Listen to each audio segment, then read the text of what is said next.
শুরু হয়ে গেছে। ইসলামী আন্দোলন বাংলাদেশে যারা রয়েছেন তারা বেড়ি উঠিয়ে ফেলছেন, উঠিয়ে দিচ্ছেন।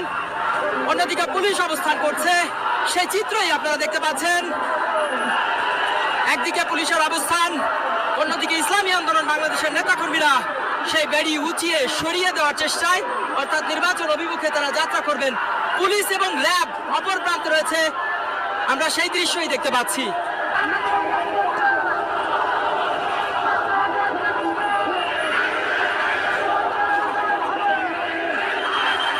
সরিয়ে দেওয়া হচ্ছে, উঁচিয়ে সরিয়ে ফেলা হচ্ছে বেড়ি। পুলিশ ইসলামী আন্দোলন বাংলাদেশ তারা মুখোমুখি অবস্থান করছে, সেই চিত্রই আপনারা দেখতে পাচ্ছেন।